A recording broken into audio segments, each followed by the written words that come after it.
भाई ये हुई है लैंडस्लाइड।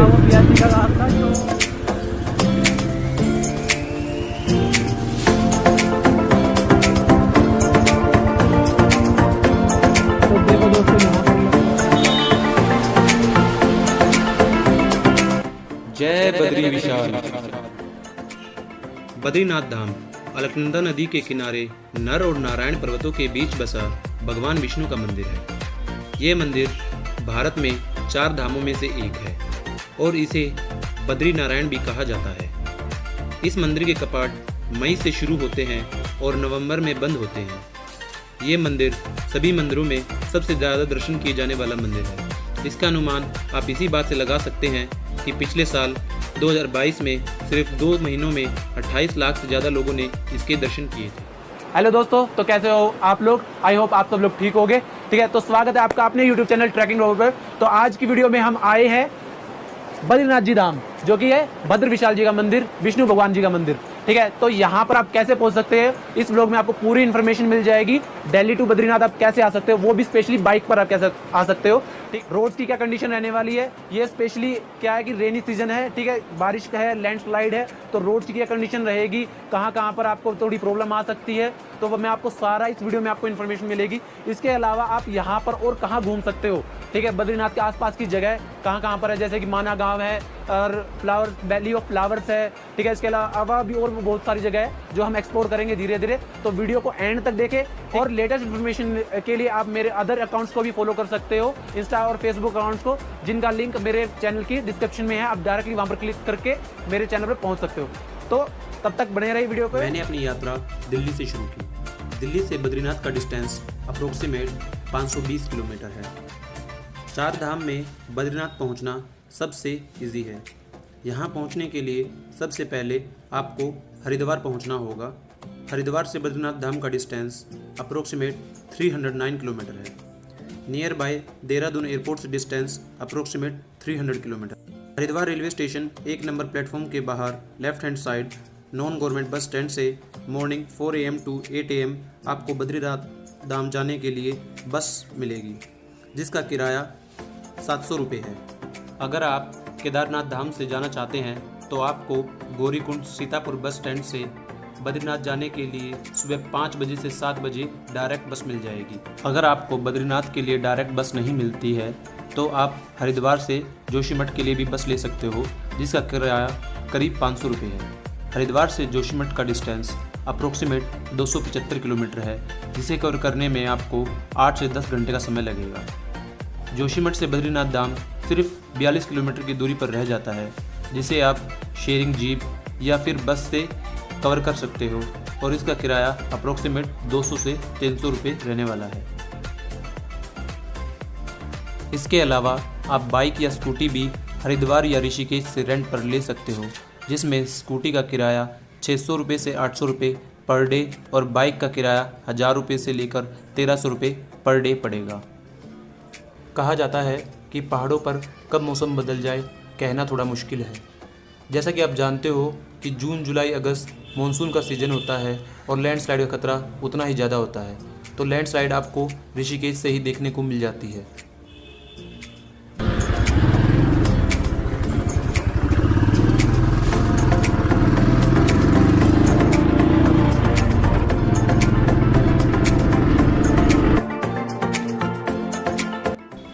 अगर आपको इससे पहले पहाड़ों में गाड़ी चलाने का अनुभव नहीं है तो आपको और भी ज़्यादा संभल कर गाड़ी चलानी पड़ेगी, क्योंकि कहीं पर रास्ते अच्छे हैं तो कहीं पर बहुत ज़्यादा ख़राब, कहीं पर लैंडस्लाइड्स है तो कहीं पर बहुत ज़्यादा स्लिपरी। बद्रीनाथ जाते समय आपको बीच में पंचप्रयाग पड़ेंगे।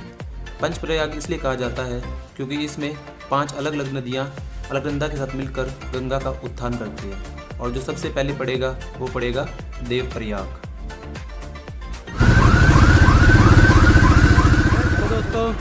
तो अभी हमारा फर्स्ट स्टॉप आ गया है, ठीक है, जो कि है देवप्रयाग। अभी हम देवप्रयाग पे रुके हैं। ठीक है, मैं थोड़ा आपको देवप्रयाग का व्यू दिखाता हूँ। ठीक है, बहुत ही बेहतरीन व्यू है।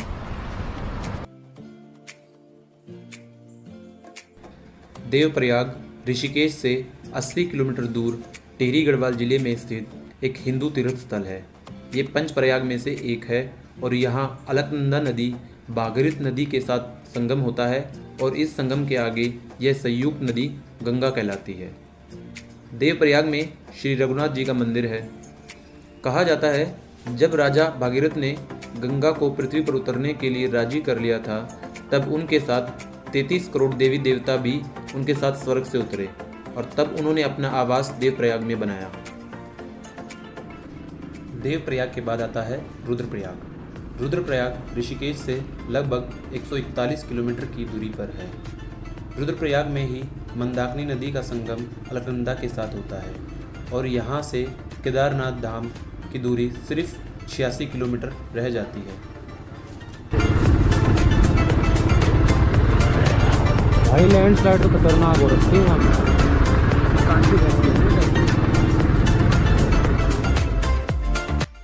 कहीं कहीं पर आपको बहुत ही ज़्यादा तीव्र मोड़ देखने को मिलेंगे, इसलिए अपनी बाइक की स्पीड को नियंत्रण में रखें, वरना बाइक का संतुलन बिगड़ सकता है और आपको इसका बाहरी खामियाजा भुगतना पड़ सकता है।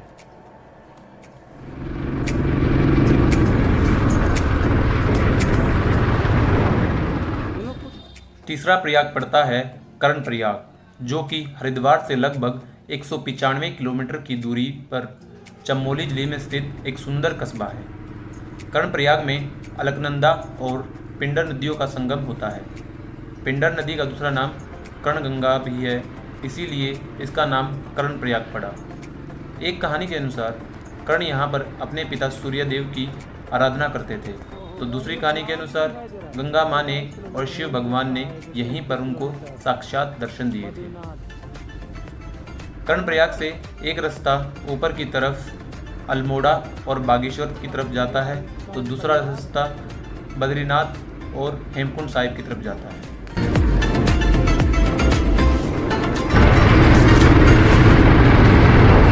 तो दोस्तों अभी हम पहुंच गए हैं नंदप्रयाग। आपको दिखाई दे रहा होगा बद्रीनाथ यहाँ से सिर्फ 105 किलोमीटर है। अभी हमारा प्लान है कि हम अप्रोक्सीमेट 40 किलोमीटर और जाएंगे, ठीक है। 1 घंटा और लग सकता है हमें आगे। नंदप्रयाग में मंदाकिनी नदियों और अलकनंदा का संगम होता है। इसे नंदप्रयाग इसलिए भी कहा जाता है क्योंकि यहाँ पर नंद बाबा ने वर्षों तक तप किया था।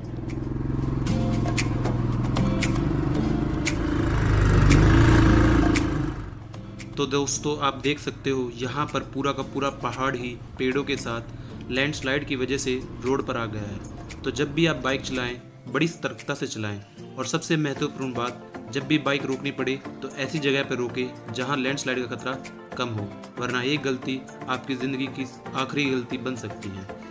यहाँ पर आप देख सकते हो कि पूरा का पूरा एक साइड का रोड टूट कर खाई में गिर गया है। तो वीडियोग्राफी या किसी भी कारण ऐसी जगह पर ना रुकें, क्योंकि कोई भी एडवेंचर आपकी ज़िंदगी से बढ़कर नहीं है।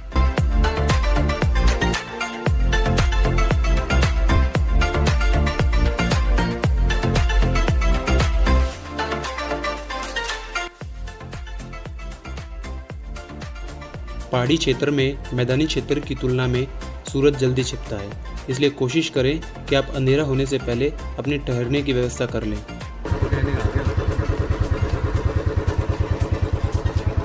तो देखो दोस्तों यहाँ पर लग गया है जाम पहाड़ों में।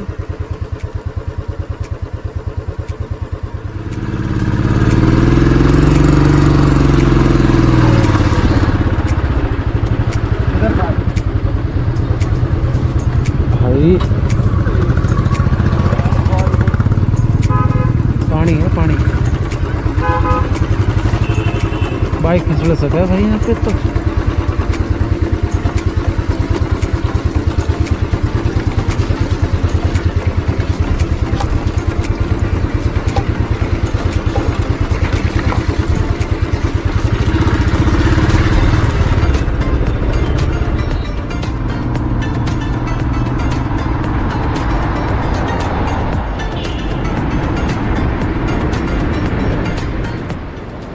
तो हेलो दोस्तों, कैसे हो आप लोग? आई होप आप सब लोग ठीक हो गए, ठीक है। आज है डे 2, ठीक है। सुबह हो गई है, ठीक है। कल रात को अंधेरा हो गया था हमें पहुंचते, ठीक है। ये जगह एक हेलन नाम के से जगह है जो बद्रीनाथ से अप्रोक्सीमेट 55 किलोमीटर पहले है। तो हमें रिस्क ना लेते हुए, क्योंकि लैंडस्लाइड्स बहुत ज़्यादा हो रखी है यहाँ पर, तो हमने यहीं पर स्टे किया। अभी सुबह हो गई है, ठीक है। मैं आपको सुबह का व्यू दिखाऊँगा, आवाज़ सुनाई दे रही होगी ना, तो ये देखो आवाज़ किस चीज़ की है, मैं आपको दिखाता हूँ। तो देखो दोस्तों, ये है व्यू, मॉर्निंग का व्यू।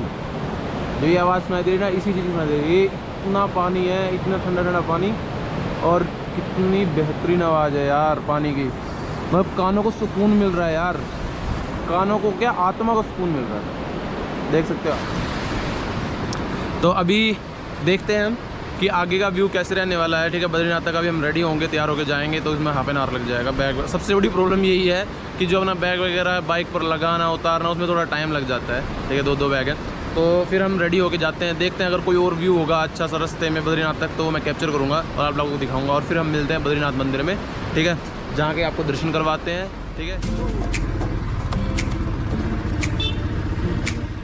फिर आता है जोशीमठ। हरिद्वार से जोशीमठ की दूरी 275 किलोमीटर है और यहाँ से बद्रीनाथ केवल 42 किलोमीटर रह जाता है। जोशीमठ की शुरुआत में ही आपको बहुत ही सुंदर वाटरफॉल देखने को मिलेगा। आप यहाँ रुककर अपनी थकान मिटा सकते हैं और सुंदर झरने का लुत्फ उठा सकते हैं।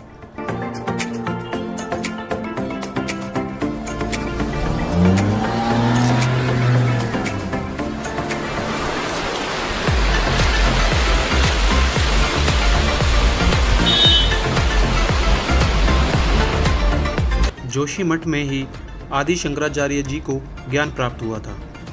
सर्दियों में बर्फ़ गिरने की वजह से जब बद्रीनाथ के कपाट बंद हो जाते हैं, तो यहीं पर बद्रीनाथ की गद्दी विराजित होती है, जहां नरसिंह के सुंदर और पुराने मंदिर में इसकी पूजा होती है।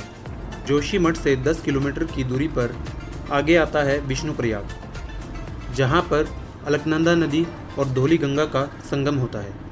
कहा जाता है इस पवित्र स्थान पर नारद जी ने अष्टाश्री जप से भगवान विष्णु को प्रसन्न किया था और यहाँ भगवान विष्णु ने साक्षात दर्शन दिए थे और फिर नरसिंह अवतार में यहीं पर समाधिस्थ हुए थे। संगम पर भगवान विष्णु जी की प्रतिमा से सुशोभित प्राचीन मंदिर और विष्णु कुंड दर्शनीय है।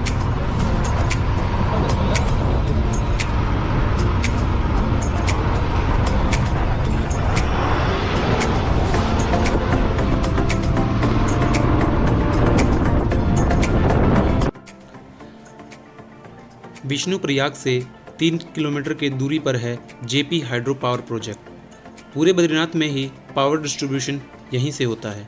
यहाँ से बद्रीनाथ केवल 35 किलोमीटर और गोविंद घाट 10 किलोमीटर रह जाता है। गोविंद घाट से आप हेमकुंड साहिब, जो कि दुनिया का सबसे ऊंचा गुरुद्वारा है, और फ्लावर ऑफ वैली के लिए अपना ट्रैक शुरू कर सकते हैं। यहाँ से बद्रीनाथ केवल 25 किलोमीटर की दूरी पर रह जाता है।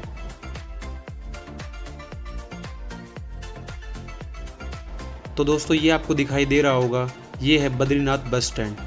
यहाँ से आगे आपका कोई भी प्राइवेट व्हीकल या गवर्नमेंट पब्लिक व्हीकल आगे नहीं जाता है। यहाँ पर आपको पेट्रोल पंप की भी सुविधा मिल जाएगी। बस स्टैंड से मंदिर की दूरी लगभग 1 किलोमीटर है, जो आप पैदल भी तय कर सकते हो या फिर पिट्ठू की सहायता भी ले सकते हो। पिट्ठू के चार्ज अप्रोक्सीमेट 1200 रुपये पर पर्सन है। तो दोस्तों, यहाँ पर रुकने के लिए आपको होटल भी मिल जाएंगे, पर यात्रा के दौरान होटल के चार्जेस बहुत ही ज़्यादा होते हैं। तो कोशिश करें अपनी यात्रा शुरू करने से 1.5 से 2 महीने पहले ही आप गवर्नमेंट वेबसाइट GMVN से ही अपनी डॉर्मेट्री या रूम बुक करें। बद्रीनाथ दर्शन करने से पहले आपको रजिस्ट्रेशन करवाना अनिवार्य है। रजिस्ट्रेशन आप ऑफलाइन हरिद्वार या ऋषिकेश से करवा सकते हो या फिर ऑनलाइन ऑफिशियल वेबसाइट से जाकर करवा सकते हो। लिंक आपको वीडियो के डिस्क्रिप्शन में मिल जाएगा। इसके अलावा आप अपना QR कोड स्कैन करवा के आपको टोकन मिल जाएगा, जिससे आप लाइन में लग सकते हो। हमारे टाइम पर ज़्यादा भीड़ ना होने की वजह से कोई टोकन डिस्ट्रीब्यूशन नहीं था, इसलिए हमने डायरेक्टली बद्रीनाथ जी के दर्शन किए। तो दोस्तों, हम फाइनली बद्रीनाथ पहुंच गए। अभी हमने होटल रूम लिया है। ठीक है, ये देख सकते हो आप हमारा होटल। ठीक है, तो ठीक है, रहने लायक है, अच्छा है। ठीक है, ये इसलिए लिया है ताकि सुबह उठते हैं हमें एक बहुत सा अच्छा व्यू मिल जाए। ठीक है, तो देखना चाहोगे मेरे सामने क्या अच्छा व्यू है। इस सामने आपको दिखाई दे रहा होगा, ये है बद्रीनाथ जी टेम्पल, जो बिल्कुल सामने है। ठीक है, आप यहाँ से सुबह उठ के सबसे पहले इसका दर्शन कर सकते हो। सामने व्यू देखो कितना अच्छा दोस्तों। मंदिर खुलने का समय सुबह 4 बजे से लेकर दोपहर 1 बजे तक और फिर शाम को 4 बजे से लेकर रात को 9 बजे तक है। मंदिर जाते समय रास्ते में आपको बहुत सारी दुकानें दिखाई देंगे जहां से आप भगवान विष्णु की तस्वीरें और प्रसाद खरीद सकते हो। तो आपको यहाँ से प्रसाद मिल जाएगा भैया के पास से। भैया कितने कितने वाला प्रसाद आपके पास? 200 का है, ये 100 रुपये का है, 50 रुपये का है। ठीक है, ये 200 का है, ये 100 का है, ये 50 वाला है और माला है 50 रुपये की। तो आप कैसे भी ले सकते हो। तो माला ये किस किस चीज़ की बनी होती है? की माला तुलसी की माला होती है। तो ये तो सबसे पहले जरूरत होती है आपको, जो भगवान के लिए जाते हो आप पूजा करने के लिए। तो ये सब आप यहाँ से ले सकते हो। अभी हम आगे बढ़ते हैं और आपको दर्शन करवाते हैं। बद्रीनाथ मंदिर उत्तराखंड में अलकनंदा के किनारे और नर और नारायण पर्वत के बीच बसा भगवान विष्णु का मंदिर है। ये मंदिर इंडिया में 4 धामों में से एक है और इसे बद्री नारायण भी कहा जाता है। इससे पहले हम ये जानेंगे कि भगवान विष्णु के इस मंदिर का नाम बद्रीनाथ कैसे पड़ा। जब भगवान विष्णु योग ध्यान मुद्रा की तपस्या में लीन थे तब बहुत ज़्यादा बर्फ़ गिरने लगी और उनका निवास पूरी तरह से बर्फ़ से ढक गया। ये देख माता लक्ष्मी व्याकुल हो उठी। तब उन्होंने स्वयं भगवान विष्णु के समीप खड़े होकर एक बेर के वृक्ष का रूप ले लिया और समस्त बर्फबारी को स्वयं सहने लगी। जब भगवान विष्णु ने बहुत वर्षों के बाद अपना तप पूर्ण किया तो देखा कि लक्ष्मी जी बर्फ़ से ढकी पड़ी है। तब उन्होंने कहा कि तुमने भी मेरे बराबर ही तप किया है और मुझे इस धाम पर तुम्हारे साथ ही पूजा जाएगा, क्योंकि तुमने मेरी रक्षा बद्री वृक्ष के रूप में की है। तो आज के बाद मुझे बद्रीनाथ के नाम से जाना जाएगा। विष्णु पुराण, महाभारत और सकंद पुराण जैसे कई ग्रंथों में भी इस मंदिर का उल्लेख मिलता है। महाभारत कालीन एक अन्य मान्यता यह भी है कि इसी स्थान पर पांडवों ने अपने पितरों का पिंडदान किया था।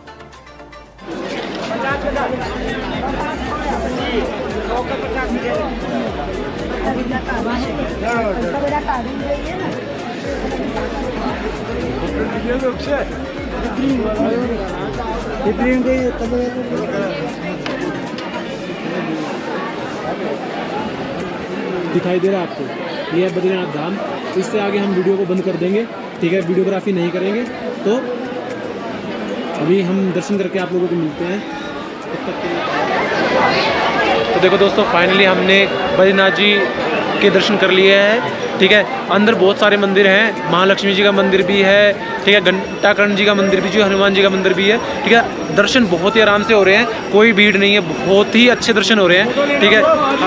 ठीक है, तो आप यहाँ पर आ सकते हो। इस समय दर्शन के लिए सबसे अच्छा है, ये कोई भीड़ नहीं है। आप 5 मिनट 10 मिनट अंदर मंदिर के बैठ भी सकते हो, ठीक है। हम अंदर की कोई वीडियो नहीं बनाई है क्योंकि अंदर जो फोटोग्राफी है वो प्रोहिबिटेड है। तो हमें वीडियो या फोटो अंदर बनानी भी नहीं चाहिए, क्योंकि क्या है, कुछ चीज़ें होती हैं जो कि हिडन रहे, ठीक है, जो आप यहाँ पर आकर ही देखो तो बेहतर रहेगा। अभी हम देखते हैं कि मंदिर के आसपास और कौन कौन सी जगह है जो हम एक्सप्लोर कर सकते हैं। तो एक्सप्लोर करने की कोशिश करते हैं, फिर आप लोगों को दिखाते हैं और क्या क्या व्यू रहने वाला है। मंदिर की लेफ्ट साइड की सीढ़ियों से एक रास्ता तप्त कुंड की तरफ जाता है। शरीर को जमा देने वाली ठंड और बर्फबारी के बावजूद इस तप्त कुंड का टेम्परेचर 45 डिग्री सेल्सियस रहता है, जो कि अपने आप में एक बहुत बड़ा रहस्य है। कहा जाता है जो इस तप्त कुंड में स्नान करता है उसके सारे शरीर के चर्म रोग दूर हो जाते हैं, और इसके स्नान के बाद जब बद्री विशाल के दर्शन करते हैं तो सारे पाप कट जाते हैं। माना ये भी जाता है कि यहीं पर विष्णु भगवान ने तप किया था, तब से ही इस पवित्र स्थल का नाम तप्त कुंड पड़ा। माना ये भी जाता है कि यहाँ पर साक्षात सूर्यदेव विराजते हैं। इस मंदिर के बारे में एक रोचक जानकारी यह भी है कि इस मंदिर में जो पुजारी होते हैं वो केरल के नमुद्री जाति के ब्राह्मण होते हैं, जिन्हें रावल कहा जाता है, और केवल वही मंदिर की पूजा विधि से संपन्न करते हैं, और ये अधिकार उन्हें आदि शंकराचार्य जैसी मिला था। तो दोस्तों, आज का हम लोग यहीं पर ख़त्म करते हैं। आई होप आपको रास्ता समझ में आ गया होगा, ठीक है, और मंदिर में क्या क्या जगह है यहाँ पर सराउंडिंग में वो भी थोड़ा पता लग गया होगा। नेक्स्ट व्लॉग में हम बनाएंगे कि और मंदिर के जो बद्रीनाथ के में और सराउंडिंग्स में कौन कौन सी जगह है जहाँ आप घूम सकते हो, ठीक है। उसके लिए आपको नेक्स्ट वीडियो देखनी पड़ेगी। तब तक के लिए आप अपना ध्यान रखिए। Take care, bye bye.